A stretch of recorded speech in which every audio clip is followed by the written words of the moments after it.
그래서 22절까지를 대독하겠습니다.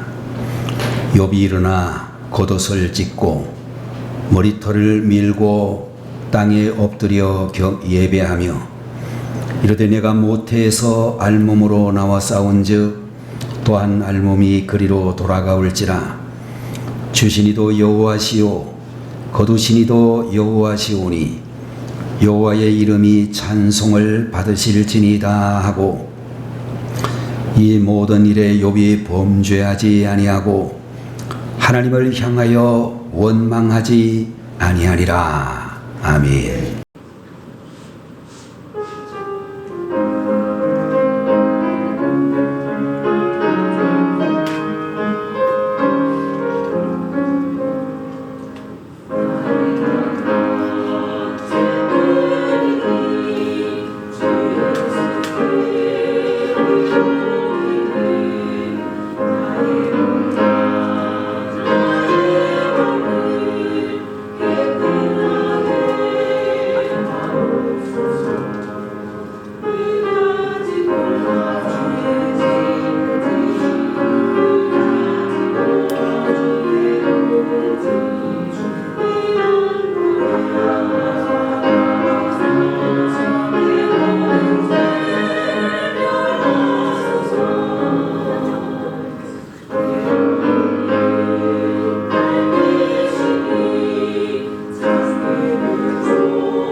같이 기도하겠습니다.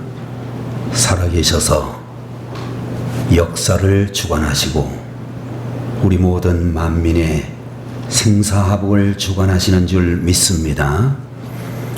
오늘도 감사의 달 두 번째 주일을 저희들에게 허락하여 주시고 귀한 말씀을 통하여 은혜 받기를 소망하는 주의 백성들이 여기에 모여 있는데 하나님께서 저희들에게 놀라운 은총을 허락하여 주시기를 바라옵고 저희들의 믿음이 아름답게 성장할 수 있는 시간이 되게 하옵소서. 주님을 향하여 아름다운 찬양을 올려드린 성간에 사랑하는 권속들에게 평생토록 변치 않는 믿음과 열심으로 주님을 높이고 주를 찬양할 수 있는 하나님의 종들이 되게 해 주시옵소서. 오늘 이 하루에도 부족한 종을 붙들어 주실 줄 믿고 예수님의 이름으로 간절히 기도리옵나이다. 아멘.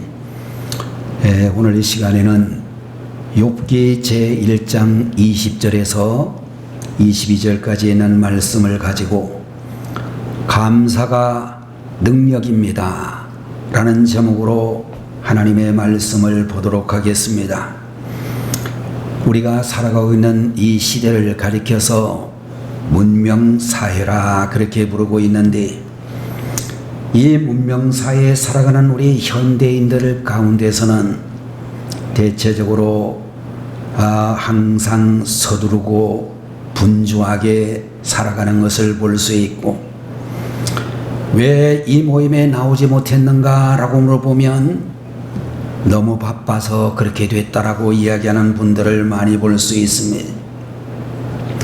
시간적으로 쫓기고 정신적으로 여유가 없다가 보니 정작 해야 될 일은 하지 못하고 중요하지 않은 일에 매달릴 경우들이 상당히 많이 있다, 그렇게 볼 수 있을 것입니다. 또한 마음에는 평안이 없고 기쁨이 없으며 불안하고 걱정 근심이 쉬지 않는 그런 경향을 가지고 있는 그런 것을 볼 수가 있고, 적은 일에 대하여 흥분하고 화를 잘 내는 이런 모습들이 현대인들의 삶의 모습이다, 그렇게 우리들은 대체적으로 이해할 수 있을 것입니다.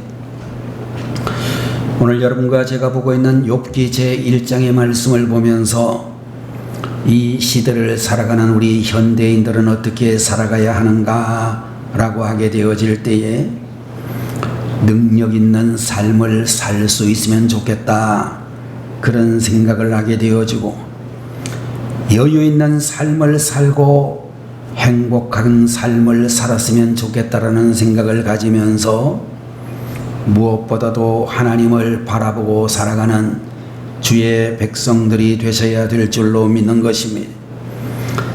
여러분들, 우리 성도들은 환경을 바라보고 사는 사람들이 아니라 하나님을 의지하고 살아가는 사람들이며, 우리의 주변 환경을 바라보게 되면 모두가 다 노라고 할 수밖에 없지만, 하나님을 바라보게 되면 모두가 다 예라고 할 수 있는 그런 마음을 가지게 되어질 것입니다. 여러분과 저는 오늘 이 시간 욥이라는 사람에 대하여 이야기를 하고자 하는데, 한마디로 그는 철저한 신앙인이었으며 자녀들에게도 올바른 신앙 교육을 시키려고 애를 썼던 분인 것을 알 수 있습니다. 욥기 제1장 5절에 있는 말씀을 보게 되면 자녀들을 성결하게 하고 아침에 일어나면 번제를 드리게 하였고 죄를 범하지 않도록 철저하게 교육을 했으며, 또는 그는 부자였다라고 이야기를 하고 순전하고 정직한 사람이었다라고 그렇게 기록이 되어져 있습니다. 여러분들, 우리는 이 욥을 통하여 잊을 수 없는 두 가지가 있는데, 이 욥이라고 하는 의인이, 욥이라고 하는 하나님께서 자랑하시던 이 사람이 다른 사람들이 상상할 수 없는 고통과 시련을 당하였다는 것과, 두 번째로는 그 가운데서도 감사를 잊어버리지 아니하였다 라고 하는 그런 내용을 볼 수가 있는 것입니다. 여러분들, 오늘 감사의 능력에 대하여 말씀을 드릴 때에 우리 성도님들 모두가 감사로 능력 있는 삶을 살아가는 여러분들이 되시기를 주의 이름으로 축원을 드립니다. 오늘 시간 첫 번째로 감사는 이기는 능력이다 라고 하는 말씀을 보도록 하겠습니다. 여러분들, 오늘 본문을 보게 되면 욥은 말로 다할 수 없는 고난을 당하게 되었는데, 오늘 본문을 보게 되면 한 7가지 정도의 이야기를 할 수가 있는데, 첫 번째로는 맏형집에서 음식을 먹고 즐기고 있는데 스바 사람이 와서 재산을 약탈해 가고 종들을 죽였다는 소식이 들려왔습니다. 재산을 다 잃어버리는 환난을 당하게 되어졌습니다. 돈 때문에 사람이 죽고 사는 줄 알고 있는데 그 많은 재산을 하루아침에 다 잃어버리게 되었습니다. 두 번째로는 불이 하늘로부터 내려와 양과 종들을 다 불태워 죽였다라고 이야기를 하고 있고, 세 번째로는 주인의 아들들이 맏형 집에서 음식을 먹으며 즐기고 있는데 거친 들에 거대한 태풍이 불어와서 모조리 모든 형제들이 한날 한시에 죽었다라고 하는 소식이 들려왔습니다. 네 번째로는 온 몸에 병이 들어 기와 조각을 가지고 몸을 긁고 있게 되었습니다. 다섯 번째는 그 욥의 아내가 욥을 찾아와서 말하기를 그래도 하나님 앞에서 순전을 지키겠느뇨 하나님을 욕하고 죽으라 저주하고 욥의 곁을 떠났다라고 말하고 있습니다. 여섯 번째로는 친구들이 찾아와서 죗값이라고 정죄를 하면서 욥을 떠나버렸습니다. 욥은 자기 집에서 자기 동네에서 쫓겨나 밖에 있게 되었다라고 하는 그런 어려운 환경에 처하게 되어졌는데, 여러분들 오늘 본문의 내용을 계속해서 보게 되면 그 가운데서도 그는 하나님 앞에 찬양과 감사를 드리고 있다는 사실을 보고 있습니다. 1장 21절을 보게 되면 내가 모태에서 알몸으로 나와싸운즉 또한 알몸이 그리로 돌아가올지라 주시니도 여호와시오 거두시니도 여호와시오니 여호와의 이름이 찬송을 받으실지니이다 라고 하면서 하나님께 대하여 원망하지 아니하였다라고 말씀해 주시고 있습니다.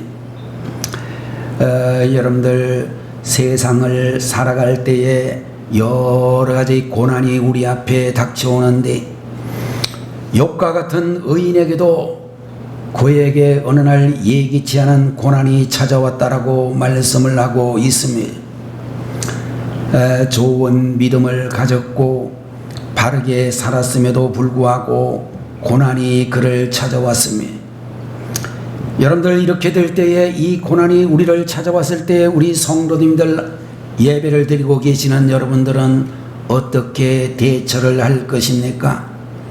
자포자기하고 절망을 하시겠습니까? 되는 대로 되라고 그대로 두시겠습니까? 고난이라고 하는 것은 반드시 극복이 되어야 되고 이겨야 된다라고 볼 수 있는데, 오늘 본문에 있는 말씀을 보게 되면 욥은 어리석게 원망하지 아니하였다 라고 그렇게 말씀을 해 주시고 있는 것을 보게 되는 것입니다. 여러분들 원망이라고 하는 이 말은 뜻이 사람을 들볶는다 라고는 그런 뜻을 가지고 있는데, 자기가 원망할 때에 주변 사람들이 괴로워진다라고 하는 것입니다. 원망하는 사람들을 보게 되면 대체적으로 과거는 미화시키고 현재는 과소평가하는 행동일 경우들이 많이 있을 것입니다. 과거에는 좋았는데 오늘은 이렇게 힘들다 라는 말을 입에 달고 사는 사람들입니다. 부유한 사람들의 약점은 교만이고 가난한 자의 약점은 원망이다 라고는 말이 있다라고 하는데, 여러분들 우리 하나님께서는 원망도 들으시는 하나님이시고 원망하고 불평을 하게 될 때에 하나님께서 별로 좋아하시지 않는다는 것을 볼 수 있을 것입니다. 왜 여러분과 제가 고난이 닥쳐왔을 때도 감사를 해야 되는가? 이 고난은 나에게 유익한 것이라 그런 생각을 할 수 있으면 감사할 수가 있는 것입니다. 여러분들 고난은 자기 자신을 깨뜨리는 기회이며 고난당하게 될 때에 나의 교만이 무너지고 내 인간성이 깨어지고 우리는 고난이 오게 될 때 하나님을 더욱더 의지할 수 있는 믿음을 가지게 되는 것입니다. 시편 119편에 있는 말씀에도 고난당하는 것이 내게 유익이라고 그렇게 우리에게 말씀을 해 주셨습니다. 여러분들 우리는 고난이 왔을 때에 자신을 비춰보면서 회개하는 기회가 될 수 있기도 하고, 고난이 왔을 때에 이유를 분석하여 볼 줄도 알아야 하며 이것이 나로 하여금 겸손하라고 주시는 것인지 아니면 하나님 앞에 무엇인가 잘못된 것이 있어서 회개할 기회를 주시는 것인지 구분할 줄 알아야 되는 것입니다. 그러면서 여러분과 제가 할 수 있는 것은 감사라고 성경은 우리에게 말씀해 주시고 있습니다. 하나님 아버지 감사합니다. 나를 사랑하셔서 고난을 주심으로 완전히 깨어지게 되었으니 감사합니다. 내가 회개할 기회를 주셨으니 감사합니다. 앞으로 아버지 앞에서 복되게 살겠습니다. 아버지, 이 고난을 통하여 더 큰 축복을 주실 것을 믿습니다 라고 하면서 감사드릴 수 있는 이런 성도님들이 되시면 고난은 물러가고 축복의 대로가 열릴 것이라고 믿는 것입니다. 사도행전 16장의 말씀을 보게 되면 바울과 실라라고 하는 주님의 종들이 빌립보에서 복음을 전하다가 참으로 아무런 죄가 없음에도 불구하고 감옥에 들어가게 되었습니다. 그들은 무엇을 잘못한 것이 아니라 길가에서 점치는 불쌍한 여인에게 귀신을 쫓아준 것밖에 없음에도 불구하고 누명을 뒤집어 쓰고 감옥에 갇히게 되었습니다. 성경을 보게 되면 그곳에서 바울과 실라가 감사와 찬양을 드렸더니 감옥문이 열리고 그들을 묶어놓았던 모든 수갑이 풀리고 지진이 났다라고 하는 그런 이야기가 기록이 되어져 있습니다. 여러분들, 감사하면 또 감사하며 기도하면 모든 문제들이 해결되어지는 것을 볼 수 있고 모든 문제의 해결의 길이 열리게 되는 것을 보게 되는 것입니다. 시련과 고난을 극복하게 하는 능력이 참으로 우리는 감사할 때에 이루어진다는 사실을 기억하셔야 되겠습니다. 두 번째로, 감사는 행복을 만들어주는 능력이다, 이렇게 우리에게 말씀해 주시고 있습니다. 오늘 이 자리에 계시는 우리 성도님들 모두에게 당신은 어떻게 살고 싶습니까? 라는 질문을 들으신다면 행복한 인생을 살고 싶습니다, 이렇게 대답하실 분들이 많을 것입니다. 결혼을 하는 신랑 신부를 보고 결혼 생활이 어떠면 좋겠느냐고 물어본다면 행복한 가정을 이루었으면 좋겠다라고 말할 것입니다. 톨스토이라고 하는 러시아의 작가는 세계의 의문이라고 하는 글에서 인생론과 행복론을 이야기하고 있는데, 첫 번째로 이 세상에서 가장 중요한 시간은 언제인가? 두 번째의 질문은 이 세상에서 가장 필요로 하는 사람은 누구인가?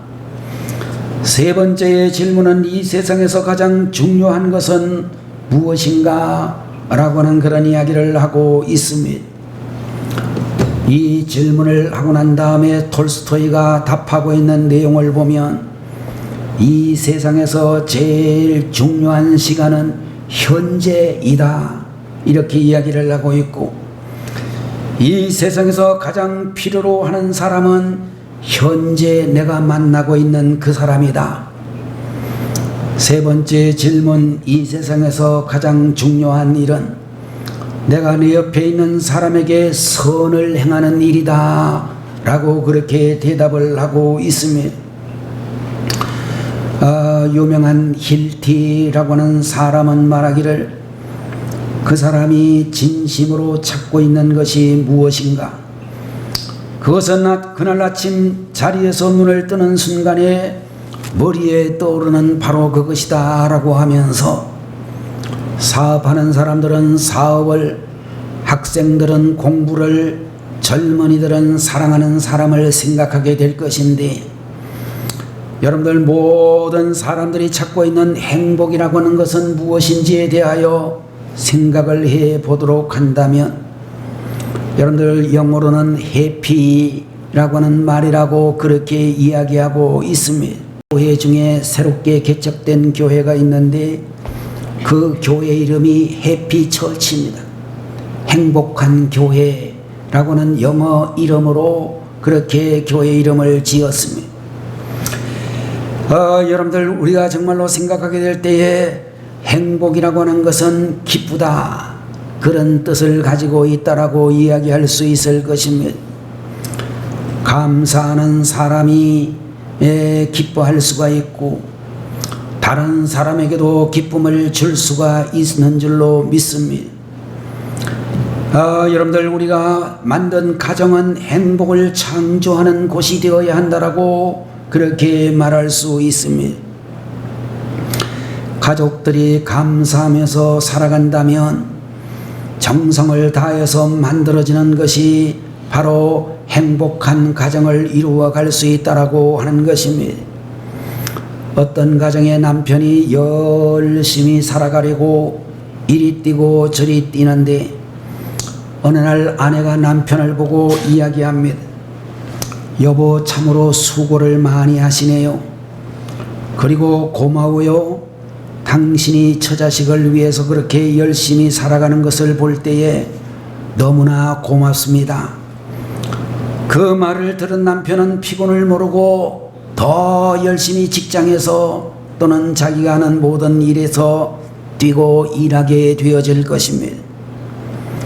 다른 사람들이 다 입는 보젓한 양복 한 벌 입지 않고 또 이같이 자식들 뒷바라지 하느라고 또 부인도 그 곱던 얼굴에 기미가 끼고 손이 거칠어진 아내의 손을 잡은 남편이 여보, 변변치 못한 남편 만나서 당신같이 곱고 아름답던 이 손이 이렇게 되었구려. 잘 참아주고 열심히 살아주는 것만도 참으로 고맙습니다. 나도 최선을 다하여 살아갈 것이니 조금만 더 견딥시다 라고 그렇게 이야기하는 부부라면 아무도 몇십 년 고생한 것을 순식간에 다 잊어버리고 새 힘을 얻고 살아갈 맛이 있는 행복한 부부관계가 만들어지게 될 것입니다. 여러분들, 감사는 불행을 치유하는 약이며 행복을 창조하는 요소라고 말씀을 드릴 수 있을 것입니다. 성경을 보게 되면 항상 기뻐하라, 쉬지 말고 기도하라, 범사에 감사하라는 말씀이 있는데, 다시 말해 항상 기뻐하면 범사에 감사할 수가 있고 범사에 감사하면 항상 기뻐할 수 있다는 사실을 우리에게 가르쳐 주시고 있는 것입니다. 이런 사람들이야말로 가정을 위하여, 부모 형제 자녀들을 위하여, 주님의 몸 되신 교회를 위하여 끊임없이 쉬지 않고 기도할 수 있는 사람이 되어질 것입니다. 여러분들, 우리 현대인들은 과거에 비해서 물질적으로는 많이 부유해졌지만 정신적으로는 감사가 메마르고 있는 그런 현상을 우리가 얼마든지 볼 수가 있을 것입니다. 아무리 잘해주어도 고마운 것을 모르는 그런 사람들이 많이 있습니다. 여러분들, 우리나라의 애완견이 한 200만 마리가 넘는다라고 알려져 있는데 옛날에 비해서 개의 의식주가 많이 바뀌고 있다는 이야기를 듣습니다. 개를 위해서 팬티를 만들어 입히고 나들이 옷을 맞추는 그런 사람들을 우리가 많이 볼 수 있습니다. 개 미용사에게 미용을 시키고 털 정리를 해주는 사람들도 많습니다. 고급으로 만든 개 먹이가 있고 개집을 짓는데도 수십만 원 이상 들여서 짓고, 주인이 어디 여행을 가든지 멀리 출장을 가게 되면 개 호텔에 데리고 가가지고 하룻밤에 엄청난 돈을 주고서 개를 유숙하게 합니다. 개가 새끼를 낳으려고 하면 고생한다고 개한테도 제왕절개 수술을 해주고, 개가 죽으면 그냥 묻어도 될 텐데 관을 만들어주면서 개 전문가가 입간 순서를 마치고 장례를 치르는데 주인은 지 자식 죽었을 때보다 눈물을 더 흘린다라고 합니다. 제가 여러분들에게 개 이야기를 왜 하느냐 하면, 개는 주인을 절대적으로 따르고 주인을 아주 기쁘게 해주며 그렇게 주인에게 신실한 동물이라고 알려져 있는데, 여러분들, 우리 성도님들이 우리 자신을 돌아보게 될 때 우리는 개만큼이라도 하나님을 기쁘게 하시는 그런 신앙생활을 하고 있나, 우리 자신을 돌아보아야만 된다는 것입니다.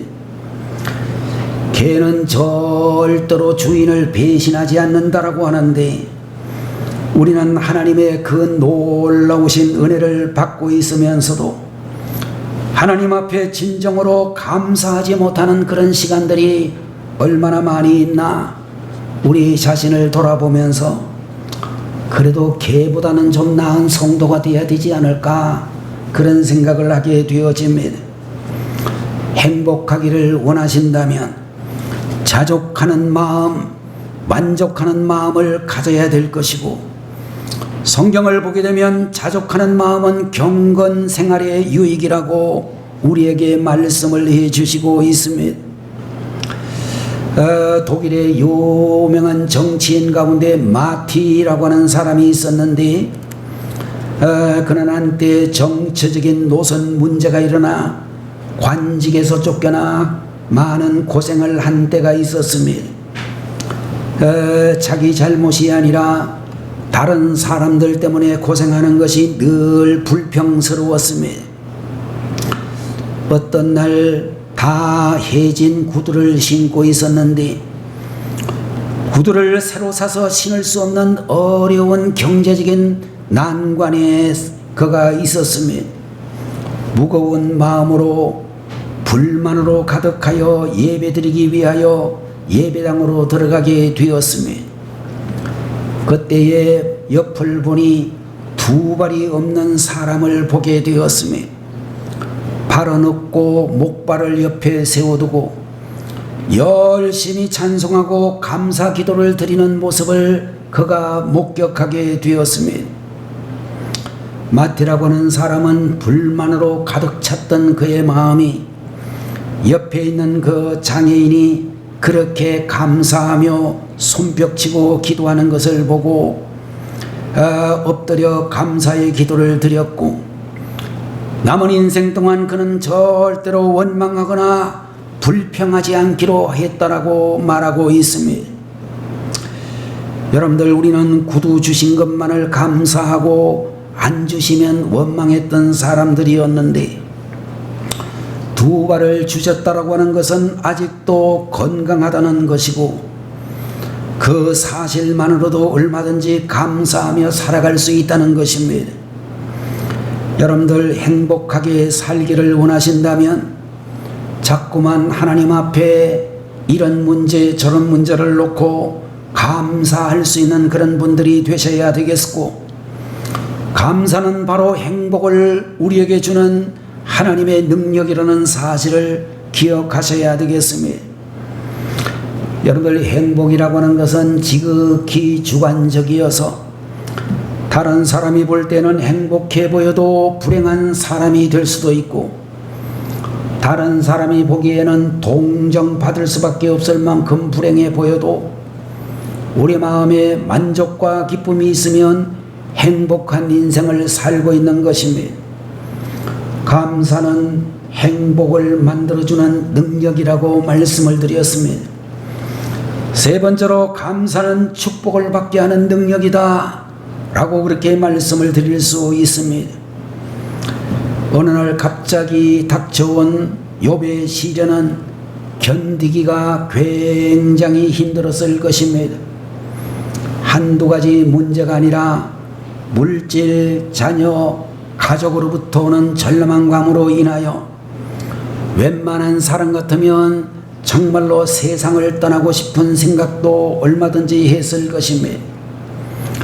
여러분들, 어느 날 갑자기 사랑하는 자녀들 10남매가 한자리에서 죽고 가지고 있는 재산 전체가 하나도 없이 다 사라져서 거지 신세가 되어졌고, 100년 해로를 하겠다라고 결혼식장에서 그렇게 굳게 맹세했던 아내가 남편을 보고 거지가 된 남편을 보고 자식을 다 잃어버린 그 남편을 보고 중병으로 신음하고 있는 그 남편을 보고 저주하고 떠나갔습니다.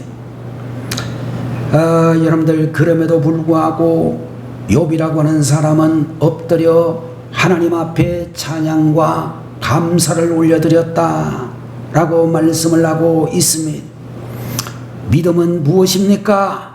라고 질문을 한다면 다른 사람들이 견딜 수 없는 어려운 환경에서도 끝까지 인내하는 것이 믿음입니다.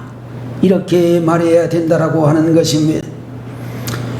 여러분들 욥에게 그 전보다도 갑절을 주신다라고 말씀해 주셨는데 42장에 있는 말씀을 보게 되면 여호와께서 욥의 말년에 욥에게 전보다 더 복을 주셨다라고 말씀하셨습니다. 여러분들 감사함으로 시련을 극복하고 감사하면서 갑절의 축복을 받는 이 욥이라고 하는 사람, 감사는 축복받는 능력이라고 했는데 어떤 감사를 드렸는가? 성경을 보게 되면 범사에 감사했다라고 말하고 있습니다.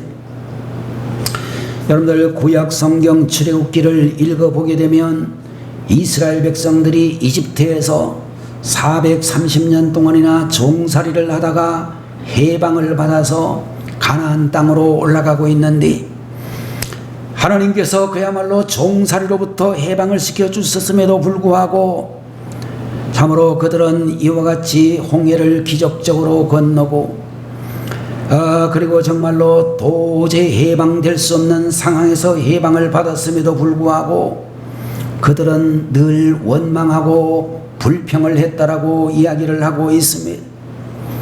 광야 40년을 지나고 있는 이스라엘 백성들에게는 감사라고는 단어가 실종이 되어져 버렸습니다. 먹을 것을 주시는데 만나만 주시니까 고기가 먹고 싶다라고 이야기를 하는데 하나님께서 하늘이 시커멓도록 많은 메추라기를 보내주셔서 그 고기를 먹게 해주셨는데 그럼에도 불구하고 이스라엘 백성들은 쉬지 않고 원망을 하고 있는 것을 볼 수 있습니다. 출애굽기를 읽어보게 되면 이 사람들이 뭐라고 하면 수박 먹고 싶다, 참외 먹고 싶다 그런 소리까지 하고 있는 것을 볼 수 있습니다. 여러분들 그러다가 결과는 광야에서 죽음으로 끝이 나고 원망했던 그 사람들이 모두 20세 이상의 사람들은 광야에서 죽게 되었다라고 말하고 있는 것입니다. 여러분들 우리가 세상을 살면서 늘 원망불평하는 사람은 불행한 인생을 살아갈 수밖에 없는 것입니다. 그러나 여러분들 반대로 어려운 상황에서도 감사하는 사람에게는 축복이 넘쳐나게 된다라고 약속해 주시고 있습니다. 하나님은 모든 것이 합력하여 선을 이루신다라고 하는 말씀을 주신 것 같이 이 사실을 믿고 늘 감사할 수 있는 그런 분들이 되셔야 되겠습니다. 두 번째로 욥의 감사는 믿음으로 감사한 것이었다라고 성경은 말씀해 주시고 있습니다. 진정한 감사, 능력 있는 감사는 믿음에서 나온 것이어야 한다라고 말씀해 주시고 있습니다. 충성도 믿음으로 해야 된다라고 하는 것입니다. 하늘나라에서 두 천사가 하나님의 명령을 받고 지구상에 내려왔습니다. 한 천사에게는 세상에 내려가서 사람들이 원하는 것이 있을 때 이 광주리에 다 담아오너라 라는 명령이었고, 또 다른 천사에게는 너는 사람들이 감사하거든 그 감사의 내용을 이 광주리에 담아서 가져오라 라고 말씀을 하셨습니다. 사람들의 소원을 담는 광주리는 정신없이 부지런히 담을 수가 있었고 불과 1시간도 채되지 못하여 차고 넘치게 되었지만 감사를 채워야 될 그 광주리는 지금까지도 차지 아니하였다라고 그렇게 말하고 있습니다. 여러분과 저는 세상을 살면서 이 감사의 광주리를 채워둘 수 있는 그런 하나님의 종들이 되셔야 되겠고, 욥이 하신 말씀처럼 주신 자도 여호와시요 거두신 자도 여호와시라고 하는 모든 것을 하나님이 주장하신다는 믿음으로 무조건 감사하는 하나님의 종들이 되셔야 되겠습니다. 세 번째로 욥은 가지고 있는 것으로 감사를 드렸다라고 말씀을 해주시고 있습니다. 욥에게는 지금 현재 가지고 있는 것이 아무도 없었습니다. 그의 마음으로 그리고 그의 입술로 하나님 앞에 감사를 드리고 있습니다. 여러분들 이 자리에 앉아 계시는 여러분들에게 남아있는 것이 있습니까? 그것으로 감사하는 것이 축복을 받게 하는 능력이 된다라고 말씀해 주시고 있습니다. 요한복음 6장을 보게 되면 예수님께서 광야에서 행하신 물고기 2마리와 보리떡 5개가 5,000명을 먹이고 12광주리가 남았다 라고는 이 기적의 사건을 우리들은 잘 알고 있습니다.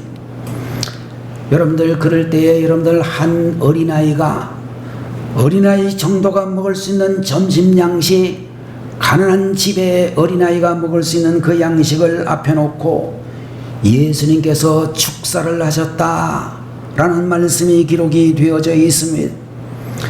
여러분들 여기에서 말하고 있는 축사라고 하는 말은 우리가 잘못 해석하면 귀신 쫓아내는 것을 축사라고 말하기도 하는데, 요한복음에 나오는 이 축사라고 하는 말은 감사 기도를 드렸다 그런 뜻입니다.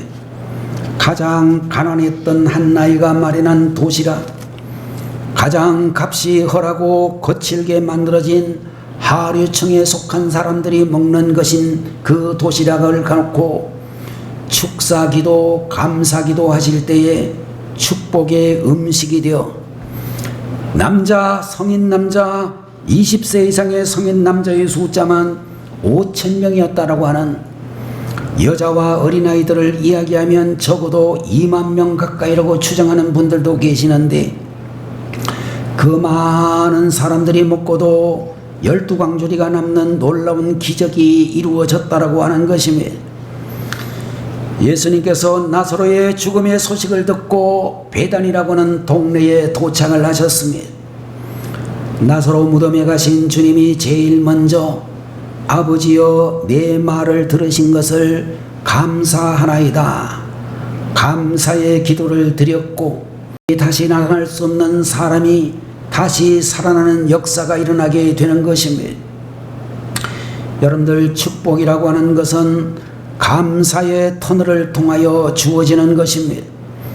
어렵고 힘든 일이 있더라도 감사를 잊지 말아야 되겠습니다. 욥의 감사를 우리들도 실천할 수 있는 성도님들이 되시고, 다음 주 추수감사주일 하나님 앞에 진심으로 감사드리는 절기가 되기를 주님의 이름으로 축원합니다. 기도하겠습니다. 할렐루야. 살아계신 우리 아버지 하나님, 오늘 이 시간에도 욥기 제1장의 말씀을 통하여 감사가 능력입니다 라고 하는 말씀을 주시니 감사합니다. 감사는 이기는 능력이며, 감사는 행복을 만들어주는 능력이며, 감사는 축복을 받게 하는 능력인 줄로 믿습니다. 감사하는 성도가 가장 강한 사람이 되고, 감사의 능력으로 복된 삶을 살아갈 수 있을 줄 믿습니다. 오늘 이 시간 예배를 드리고 있는 우리 모든 성도들이 감사하는 성도, 감사하는 능력으로 복된 삶을 살아가는 하나님의 사람들이 되게 하시옵소서. 예수님의 이름으로 간절히 기도 올리옵나이다. 아멘. 지금은 하늘 영광 버리시고 이 땅에 오셔서 우리를 위하여 십자가를 지시고 부활 승천하신, 우리를 죄에서 구원하여 주신 우리 주 예수 그리스도의 무한하신 그 은혜와 하나님 아버지의 만극하신 사랑하심과 성령님의 감동 감화하시고 위로 인도 내주 충만 역사 교통하심이, 감사가 능력입니다 라는 말씀을 듣고 범사에 감사하는 삶을 살기로 굳게 결단하는 성도들 머리 위에, 대한민국의 모든 주의 백성들 머리 위에 지금부터 영원 무궁토록 함께 계시기를 간절히 축원하옵나이다. 아멘.